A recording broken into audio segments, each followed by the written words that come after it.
श्रीकृष्ण काय सांगतात या 22 गोष्टी जीवन सुखी करतील. नंबर 1. श्रीकृष्ण म्हणतात,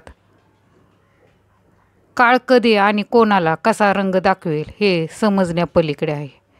श्रीरामाचा राज्याभिषेक होणार हे रात्री ठरलं आणि सकाळी त्यांना वनवासाला जावं लागलं.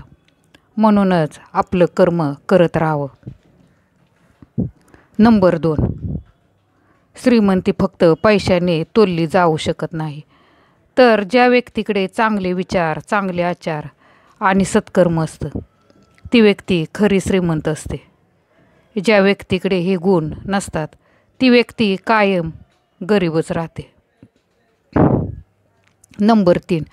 श्रीकृष्ण म्हणतात, जर तुमचा स्वतःवर विश्वास असेल तर तुम्ही बलशाली बनता.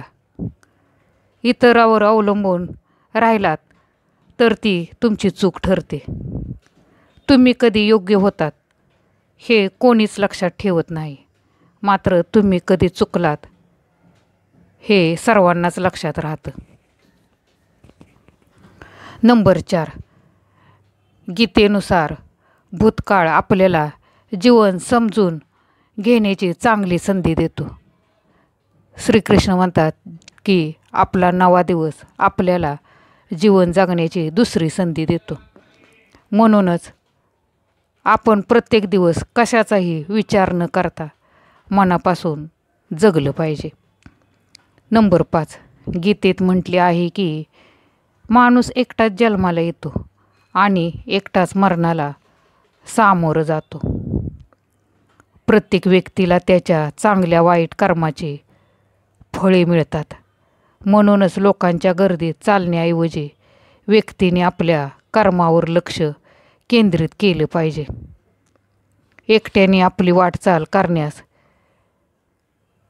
व्यक्तीने घाबरू नये.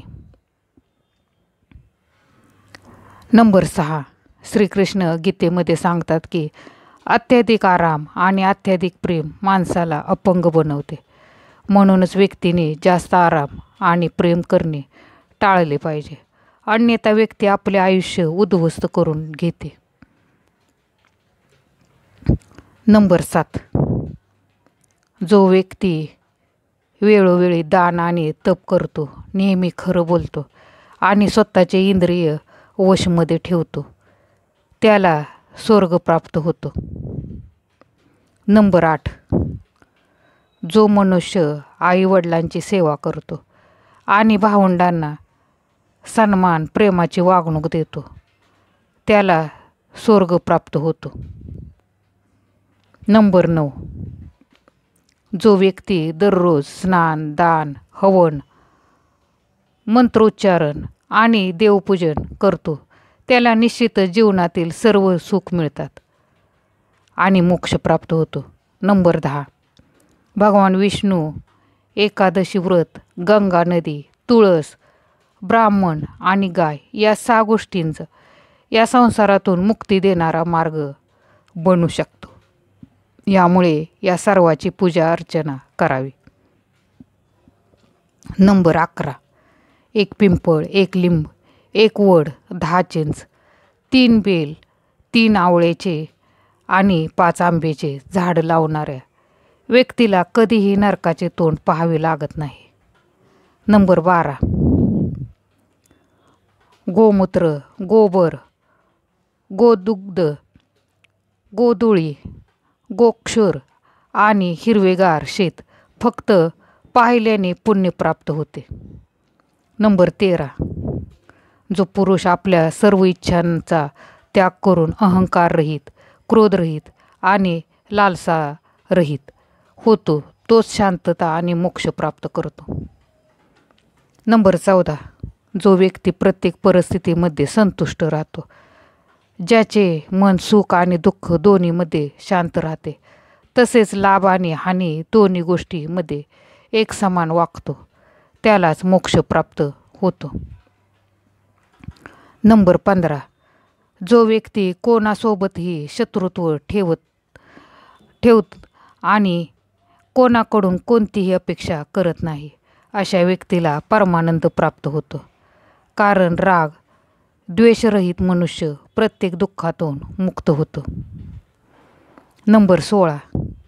जे लोक हिंसा करतात, नास्तिक व्यक्तीच्या घरी जातात, नेहमी लालूच आणि मोहामध्ये अडकलेले असतात, ते नरकात जातात. या सर्व कामापासून दूर राहणारे लोक स्वर्ग प्राप्त करतात. नंबर 17. गीतेच्या शिकवणीनुसार माणसाने नेहमी राग आणि अहंकार टाळला पाहिजे. भगवान श्रीकृष्णाने अर्जुनला सांगितले होते की क्रोध हा मनुष्याचा सर्वात मोठा शत्रू आहे. क्रोधाने बुद्धीचा नाश होतो आणि जेव्हा बुद्धीचा नाश होतो तेव्हा माणूस आपले कर्तव्य नीट पार पाडू शकत नाही. क्रोधामुळे व्यक्ती स्वतःवर नियंत्रण गमावतो, ज्यामुळे तो स्वतःचे नुकसान करून घेतो. नंबर 18. गीतेच्या शिकवणीनुसार जीवनात घेतलेले निर्णय आणि कृती आपले भविष्य घडवतात.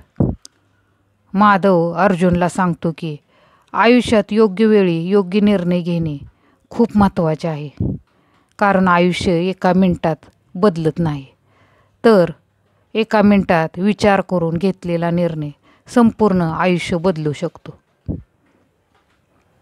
नंबर 19. गीतेच्या शिकवणीनुसार एखाद्या मुलाला भेटवस्तू दिली नाही तर तो काही काळ रडतो, परंतु जर त्याला संस्कार दिले नाहीत तर तो आयुष्यभर रडतो. आपण आपले कर्तव्य बजावले पाहिजे. मुलांनी जीवनात आपले कर्तव्य पार पाडले पाहिजेत. हे शिकवणे त्यांचे जीवन योग्य दिशेने नेण्यासाठी आवश्यक आहे. नंबर 20. गीतेच्या शिकवणीनुसार वडिलांनी दम दिलेला मुलगा, गुरूंनी रागे भरलेले शिष्य आणि सोनाराने ठोकलेले सोने आणि हे नेहमी सुंदर प्रकारे घडतात. सोने वितळल्याशिवाय आणि नीट गाव घातल्याशिवाय ते सुंदर दागिन्यामध्ये बदलत नाही. नंबर 21.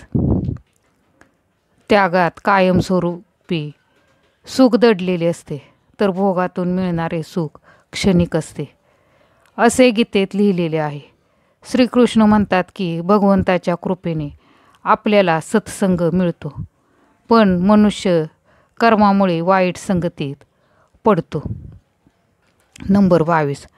आयुष्यात कशीही वेळ येवो, कुटुंबाची साथ कधी सोडू नका. सुख आले तर ते असल्याने कुटुंबाबरोबर दुप्पट होईल आणि दुःख आले तर कुटुंब बरोबर असल्याने ते तुमचे दुःख वाटून घेतील. मित्रमैत्रिणींनो, व्हिडिओ आवडला तर व्हिडिओला लाईक, शेअर आणि सबस्क्राईब जरूर करा. धन्यवाद.